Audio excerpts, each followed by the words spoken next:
So, Charlotte, I'm Dr. Diamond. Nice to meet you. And, just wondering how you're feeling right now. I'm good, thank you. Thank you for meeting with me. I think it's going to be very interesting to talk. So Great. Okay. Well, usually I think of, a session like this as just really trying to get to know you where you are now. Okay. And how you're experiencing yourself and other people. So I wonder if you could tell me a little bit about yourself. Just describe yourself to me. I live in LA. I'm in graduate school now for social work. I have borderline personality disorder. I feel like that's understood. Okay. Charlotte, I need you to speak up a little bit. Okay, sorry. I'm sorry. Okay. That's okay. That's all right. I think that pretty much sums it up, actually. So, I can go over it again, though. But I heard you're in graduate school and you have a personality disorder. Right. That's what you said, right? Yeah. Okay. Okay, those are important things. But if I was going to try to get a fuller sense of you as a person, like different facets of you, what would you say about yourself? Yeah, that's interesting. I'd be interested to hear how other people go about that. I'm not a very interesting person right now. In terms of relationships, I have very few going on. Definitely no romantic relationships. My mother and I don't talk. My father passed away. I've done better with anger, but I think a lot of that is because I'm not in any romantic relationships, and I haven't been since February, March of 2021. So I would say that I'm able to maintain my emotional equilibrium because I'm not in any relationship. So other than that, I don't know. I think you would have to be a little bit more specific. I'm sorry. Well, anything else that you could tell me about yourself that would just give me, maybe a more multifaceted sense? Like, I noticed that you said that you have a personality disorder, as though that kind of describes something about you. That's like a shorthand. Mm-hmm. But that's kind of different for different people. You know what I mean? I do. So everyone if they have a personality disorder, it manifests itself somewhat differently for everyone. I mean, not just because there's different types of personality disorders, but because people are unique and they have their own experience of things. So you said that right now you're not in relationships and anger, is pretty much under control. And you think maybe that's because you're not in relationships. That's something interesting I'd like to hear more about. But think about, is there anything else you could tell me about yourself that would give me a sense of you as a unique person, separate from your personality disorder? Right. So I went with the personality disorder kind of so we could jumpstart and get into that, I think. And I apologize if that was a little too direct. I definitely don't introduce myself to other people. Hi, I'm Charlotte. I have a personality disorder. Right. But since that's why we're talking, I thought it would be best just to go in that direction. About something about me that's unique. I'm sorry. I would need to know how other people answer that. I don't know what you mean. Okay. I feel like you're going to say that means I don't. Well, no. Let me ask it a different way. Could you give me 5 adjectives to describe yourself? Just words. Okay, kind. Maybe that's a little easier. Yeah, kind, empathetic.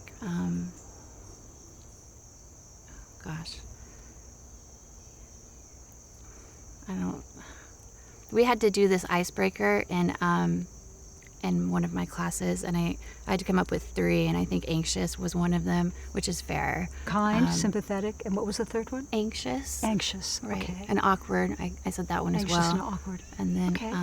That's enough. Okay, That's enough. Good, yeah. Okay. Tell me about anxious. How does that work in your life? Is that something that you feel every day? Is it something that, kind of plagues you, or is it something that ebbs and flows?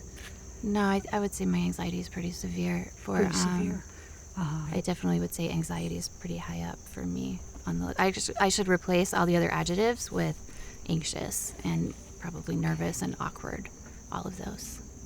Okay. And then we can go to kind.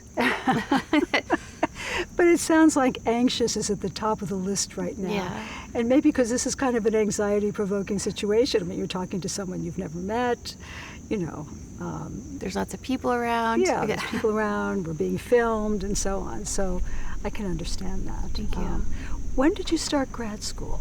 It just started, actually. So it's the accelerated program. So it started in June, and then it'll be over in May. Interesting. It's a 1-year Mm-hmm. program. Yeah. Yeah. Because I'm struck by the first two things you told me were, I'm in grad school and I have a personality disorder. And I'm thinking that, and you're in grad school in social work, Mm-hmm. which means you want to be in the field in some Right, way, right? right. You want to be on the other side of the couch, so to speak, or in the other chair, right? And so that's, that's probably a goal. And yet coming to that with a personality disorder. I'm sorry, I didn't mean to interrupt you. Go ahead. No, go ahead. I'm sorry. But I don't want to be a therapist. That's what I'm doing with my internship, but I'd rather do more research, policy advocacy, grant writing, anything that's not quite so micro, because I have a personality disorder, and I don't want my inability to maintain boundaries, to compromise someone else's situation, or my anger issues. What if something happens and then that could be bad for the other person, that could be bad for me, that could be bad for the career, and then everything would be horrible for everybody. Right. So I just wanted to clarify there. There's no intention whatsoever of going into a micro level occupation. But you're still going to be dealing with people. Yeah, and no, in definitely. a helping role. Yes. And so I'm struck by two things about that. One, that there's obviously a part of you that identifies with being kind, sympathetic, helpful, and you believe you have that capacity, and probably wouldn't be in graduate school if you didn't. So that's important, but that it gets kind of undermined by worrying about coming to this with having had a history of a personality disorder, as though somehow a personality disorder isn't treatable and that people don't get better. I mean, I do what I do because I really believe people do get better. And so, it's a long struggle. I know that it's not easy. Clearly, you're on the road to recovery because you are doing this. You are in grad school. You are able to tolerate, the anxiety of this kind of situation even. So I'm sure there are a lot of times when you feel like you're losing it. Grad school precipitates anxiety in people who don't have a personality disorder. Right. So yeah, no, definitely. Initially, when I went back to school to do social work, I wanted to do a micro level. When I found out that there's these other realms, I definitely was thinking, well, this is going to be better for me. I don't want to risk having an explosion or just all of the things that could potentially go wrong. And that's when I decided to transition more into just more of a macro direction. In my internship, though, I do micro work right now. So, and with my last internship, I was working with children. So, and I was still doing one-on-one counseling. I guess I'm struck by, the fact that you are doing more what you call micro work, which I assume means individual one-on-one. Individual counseling or, and what's the setting exactly? It's where I'm doing my internship. Yeah. It's an interim housing facility, so it's a shelter. Uh-huh. You do the adult full assessment, the biopsychosocial. If I need to diagnose someone, I diagnose, and then my supervisor, because she's an LCSW, signs off on it. Right. So it's really just sitting with the person and listening to what's going on with them right now and how they're feeling and so on. Right. And so you're doing that now, but you still have reservations about possibly taking this road. But I guess I'm struck by the not totally trusting yourself and your recovery. You keep mentioning what would happen if there was an explosion. So tell me about that. Tell me about what does an explosion look like for you? What's happened in the past when you've had an explosion? I haven't had anything happen at the internship or the prior internship, but I have had things happen in interpersonal relationships where there were explosions.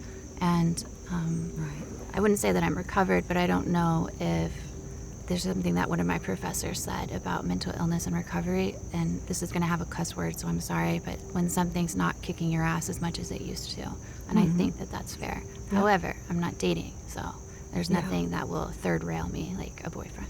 Yeah. Recovery is a process, as we know. And, there may be pockets of vulnerability, but you get to know that about yourself. And you can, become more resilient. And it sounds like that's what's going on now. I hope so. For you. hope so. So when you talk about this has happened in relationships, and one of the ways you've dealt with that is just to not have any intimate relationships right now. Could you describe someone you've had a relationship with in the past? And where the explosion and what came the from? relationship was like, yeah. I can be toxic. They can, I can be toxic. I can say mean things. And I don't like that about myself. With the last one, he was my best friend. I'm not going to say he moved to LA to be closer to me, but he has a place in New York, and then he had a place in LA. And during COVID, he transitioned over to LA, and it's because he was my best friend, so we could hang out more. And then we can't even say that we started dating, but this is embarrassing, but we started having sex, and so then, the chemicals start going off, and then I wanted to be in a relationship, and he'd never had a girlfriend ever. And since we were so close, like in my mind, it seemed like this would be a great relationship because he's got my best friend. We've known each other forever, and he really seemed to want to be in a relationship with me too. But as soon as that happened, he didn't seem to want to be in a relationship anymore. And then I pushed and pushed and pushed for him to want to be in a relationship with me. And then when he pushed back, I was cruel, I was mean, and I said mean things. And I would take things that I knew were vulnerabilities for him, and I would hurl those at him. And I had said before all this, because I knew how it was going to play out, and I had said, there's going to be a time where I'm going to try to push you away. Please don't let me. And so when it finally got to that point where he had said, I'm at that point, I almost want to say he said that verbatim. I sent him an email after that, and it wasn't a mean email, it was a closure email. And then I said, it's okay, because now I can concentrate on my school. I'm not going to fixate anymore, because there was closure in that. And I'm sure that there was, if we want to psychoanalyze it, I had proven either subconsciously or consciously that what I thought was going to play out did play out. And not only did it play out with just some random guy, it played out with someone I was very, very close to and had been a very, very close friend. And then I had managed to even push him away. So I remember consciously thinking when that ended, that's it. I'm never going to date again. I'm not. You know how some people they have photosensitivities and then they'll have seizures. Maybe that's how it is with relationships with me, because I would like to think that I'm stable when I'm not in a relationship. So, but I'm not going to say I don't want to throw myself under the bus, but I don't know. I saw a video of you on YouTube, the one where you're at a hotel. Do you know what I'm talking about? And you're talking about narcissism? Probably. Yeah, it was very interesting. It was very personality assessment conference. Yeah, it was very interesting. I listened to the whole thing. It was very interesting. What did you find interesting? I want to come back to the relationship, but just wondering, since you brought it up, what made you think of it just then? Because there was a part where if somebody can't provide a clear response, then do you know what I'm talking about? And I can't remember what category it would be in, but if they were incapable of providing a clear, concise response, then they had poor emotional something. Do you know what I'm talking about?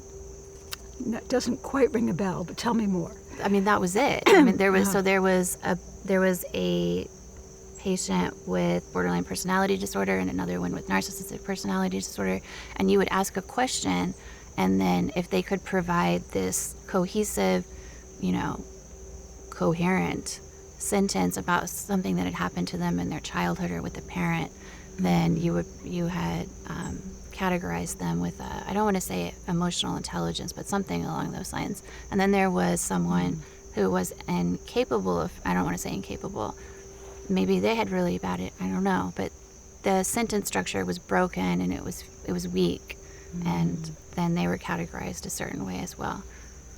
Right. I know what you're talking about. You're talking about the adult attachment interview.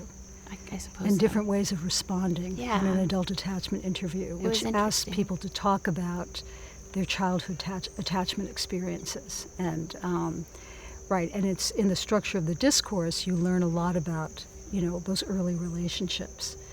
So what do you think made you think about it right this minute? Because I'm struggling to provide you with a coherent sentence structure, first of all, and then also I'm struggling with providing you with examples, and I don't know if it's because I'm afraid that you're going to say that I have a low emotional intelligence, or however it was that they were categorized, or if I'm just nervous because we haven't really, I don't really know you very well. I'm sorry. Sure. Okay. Yeah. And then also, as I said earlier, it would make sense to be a little anxious in this situation. Okay, so thank you. Yeah. That's fine. Okay. Just, if you're feeling more anxious, you should let me know, and we can talk about that. But it's my adjective, anxious. But also, I think what I'm so struck by is that how you heard that lecture and how you're applying it to yourself, and kind of wondering if I'm going to judge you and find you use the category low emotional intelligence, Something but that's like that. not in that interview. Right. I can tell you that. So that comes from you. Okay. Right? Somehow finding yourself wanting or defective, and being so worried that, how you express yourself here, because that part is in the interview, that it's not just what people say, it's how they're able to say it, Right. and how they say it, how coherent it is. So you're kind of monitoring yourself constantly. That's a kind of torment. I think that gets in the way of really, Okay, let's stop monitoring. Okay. Well, you know what I'm saying, but I have a feeling that's something you do to yourself, that you do a lot of that kind of monitoring. And when I'm not comfortable, I'm sorry, but we've only just met. So sure, of course. When I talk to Rebbe, there's no monitoring, which is how those conversations go. There's no monitoring at all. I just talk normally, I think, and right now. But it's okay. I can try to unmonitor myself. Yeah. No, I'm just making an observation about, how difficult that must be. And, but I want to get back to that lecture, and were there parts of that you felt applied to you, that made you reflect on things about yourself? 2 of your colleagues I've met before. So Jill Delaney, she treated me for a month. I don't know if you knew this. I know her. Yeah, you do. Sure. I didn't know she treated you, but Yeah, just for a month though. And then I met Dr. Kernberg at White Plains. I was being hospitalized, and they took me into a room, and then I met with him. So, but those 2 experiences with both of those clinicians were very uncomfortable for me. So Really? I'm gonna be forthright here. When meeting with you, I was like, is this gonna be like it was with them? So I do want you to know that that's in the back of my head. sure, I can understand it. Right. So you came to the interview with some transference already there, because I work with that group, and you know that. Yeah, so, yeah. And you'd already had 2 difficult experiences with my colleagues. Yeah. So that's understandable. What was uncomfortable about those meetings? Maybe different ones can you say? Let's start with Dr. Kernberg. Yeah, I wasn't aware that there were going to be other people in there, and maybe they told me and I didn't understand that there were going to be that many other people in there. So when I walked in and there was a full room with a whole bunch of people writing down, and then I was immediately I was very surprised. So then I sat down, and he had brought up sex stuff pretty early on, and I don't remember what it was, but I know that, and I'm ashamed of this, I stormed out at one point. And I don't know if it's because I was embarrassed that there were all of those people in there, or that I didn't know him well enough, I felt, for him to be asking me questions about that. Yeah. And maybe I have talked to my therapist about it since, and she thought that maybe I felt like I wasn't in control, and that was my way of taking back control by leaving.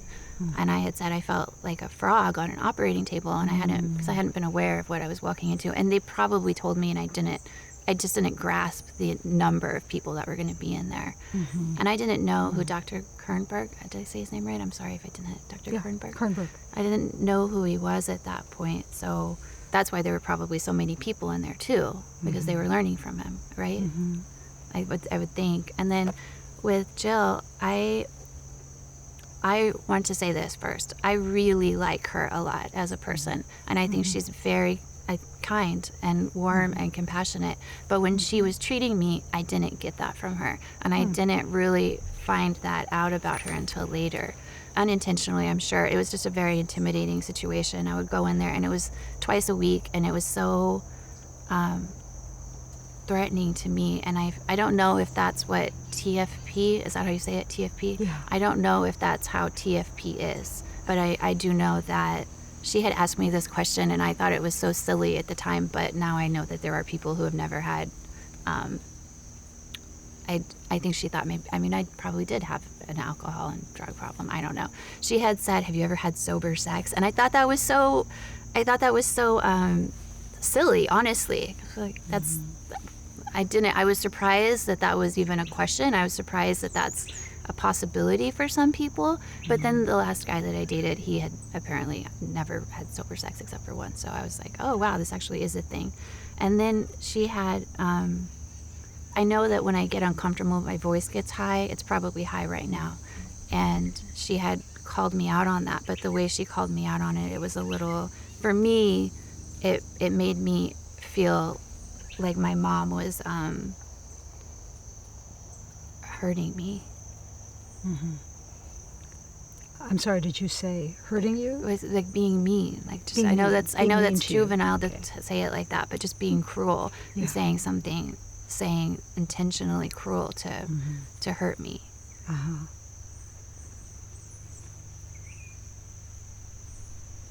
Did you tell her? No, of course not. No, I probably should have. In retrospect, I should have.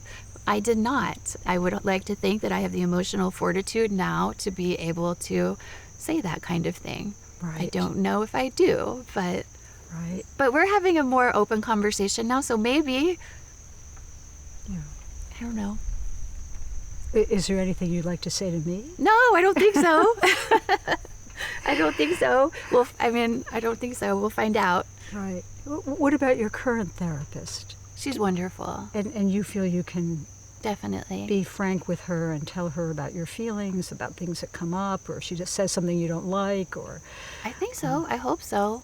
Good. I've had her for 2.5 years now, so Great. when the whole thing happened with the last boyfriend/not boyfriend, she was able to tell me what happened about how I was afraid to be, it didn't occur to me, about I was afraid to be abandoned, and then I pushed him away when I felt like I was being abandoned, and then we had different values, and value systems are better when they're aligned with partners. And she said that the research has indicated that people can have different interests, but if their values aren't aligned, then the relationship is a little bit more tenuous. So it sounds like you're learning a lot in Yeah. this therapy, and it's really helping understand yourself and your relationships. And maybe this thing about not dating right now and taking a hiatus till you feel stronger and you understand more why certain things happen in relationships, like what happened in this relationship, which was, after all, a really good friendship. That's a hard thing to lose. Do you have any contact with that person? No. Okay. No. So fear of abandonment, I hear that. That's a major, major theme. And, I keep coming back to those comments about explosion, because I think there's also fear of the anger and the capacity to hurt other people, not just to be hurt, but for you to hurt other people. So therefore you stay, keep things somewhat, not superficial, but not a deeply intimate situation, for fear that something's going to come up in you that's going to be harmful to the other person. You won't be able to keep boundaries. You'll fall into something. Yeah. No, definitely. So, definitely. do you have any sense of where that comes from, that sense that there's a toxic part of you? My history. History, okay. I'm sorry. Yeah, That's no, okay. my No. history. I can become so cruel. I'll take something that someone is very insecure about, and then at some point something will happen, and probably them leaving me or the threat of them leaving me or something, and then I'll hurl it at them. And then to them, it's something that is very raw and, you know, this sort of vulnerability, and then I've poured acid on it. Those are the things that I think about a lot, because I really don't like that about myself. And I first of all, with the relationships, I'm not saying this for pity. I'm really not.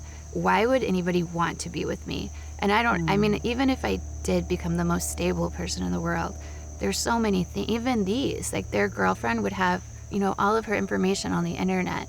And then I have scars all over my arms. I have a tattoo here that I hate. My foot is permanently messed up. And then I don't have a family. Why would anybody want to be with me? But even if there was somebody who did want to be with me, what if I pushed them away and did something awful again? And then I would hurt them. So it's almost like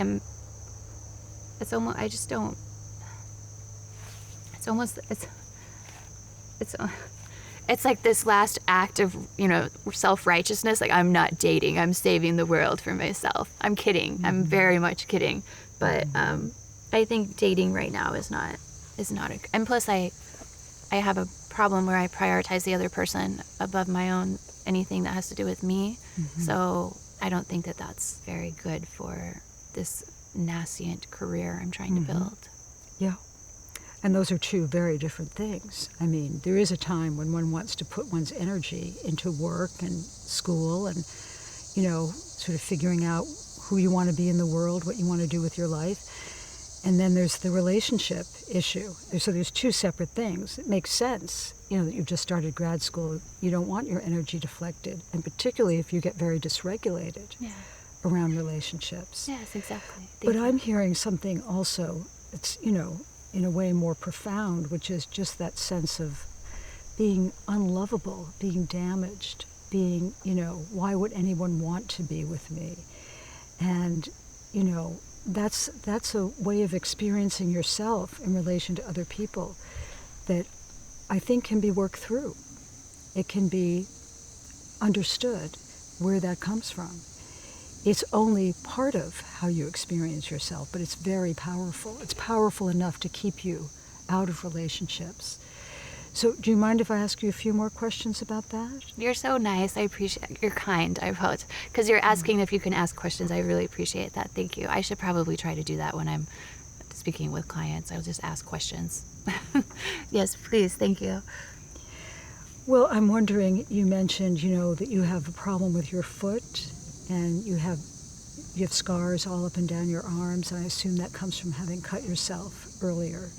Starting, how old were you when that started?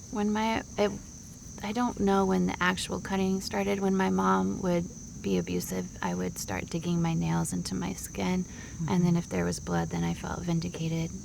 It was the only way that I could, it was the only way that I could keep myself, I don't want to say safe, but it was the only way that I could keep myself from actually having an outburst or making it worse. And she was very, very volatile. I don't know when the actual cutting started. I don't know what year. I can almost guarantee that it had to do with the holidays. So it was probably a Christmas of some, like, I know that I was out of the house.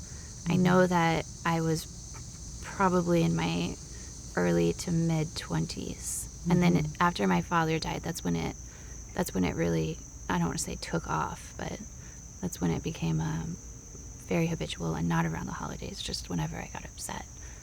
So. In your early to mid 20s? Oh, well, no, that's probably when it started. And then when my dad died, which was 2010, and then in 2011, I was numb to everything. And then at the end of 2011, that was when I had a suicide attempt. And I started working with Jill, I want to say the month after that. But that's when the cutting really, really, really, really started after that. So between 2012 to 2014, it was pretty bad. So it's embarrassing. I always wear long sleeve clothes though. Right. And what about your foot? This is my fault. I had this. My boyfriend at the time was going to leave me, so I hit a window on the second floor, and it was a really bad accident. And like the leg right here, it was just flesh hanging down, and there was a lot of the soft tissue was just hanging off my leg. 2 of the arteries were cut. They were able to sew one up. I'm not sure how that works. And the nerves were all damaged on for the bottom part. And so I've had 7 surgeries now. They, my toes, because the nerves were cut, they started curling in like this.